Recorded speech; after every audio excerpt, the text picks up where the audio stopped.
नमस्कार, आप देख रहे हैं बीडी न्यूज। बानसूर में आज सफाई व्यवस्था को लेकर गरजे पूर्व मंत्री डॉक्टर रोहितास शर्मा। उन्होंने कहा कि बानसूर में आजकल जंगल राज चल रहा है।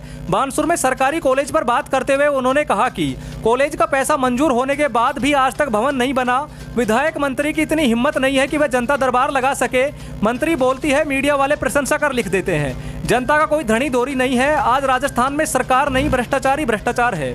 डॉक्टर रोहितास शर्मा ने कहा कि मैं हल्फनामा लिखकर दे सकता हूं। बानसूर में 150 से 200 करोड़ रुपए का घोटाला हुआ है। मैं गलत साबित हो जाऊं तो मुझे सजा दे दी जावे। जल जीवन मिशन में 150 करोड़ रुपए का कम से कम घोटाला है, पर यहां तो राम नाम की लूट है। लूटी जाए तो लूट, अंतकाल पछताएगा जब प्राण जाएंगे छूट। अपना भवन बनकर तैयार हो जाता, लेकिन पैसा पड़ा है, कोई दान नहीं दिया जा रहा, तो सारे काम यहाँ ठप पड़े हैं।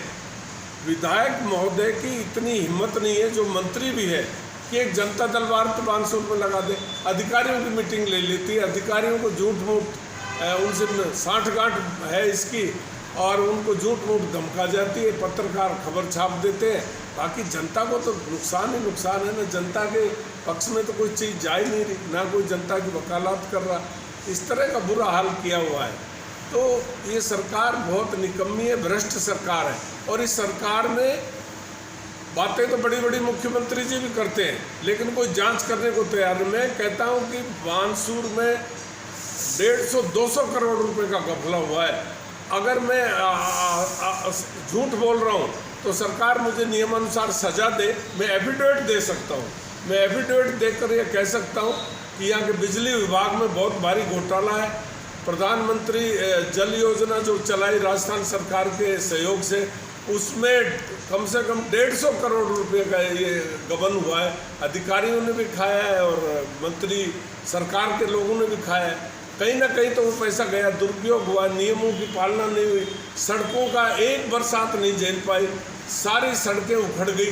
इसमें कितने करोड़ों रुपए का गबन हुआ है। मतलब एवरीवेयर जहाँ भी जाओ गबन ही गबन है।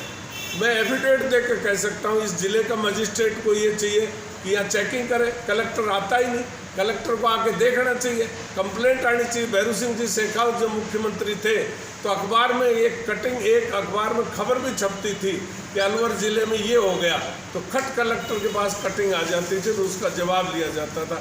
आज ना मुख्यमंत्री की तरफ से मॉनिटरिंग, ना कलेक्टर की तरफ से मॉनिटरिंग। तो प्रशासन तो ढांचा चरमरा रहा है, कोई है ही नहीं, धनी दोरी नहीं, मालिक नहीं।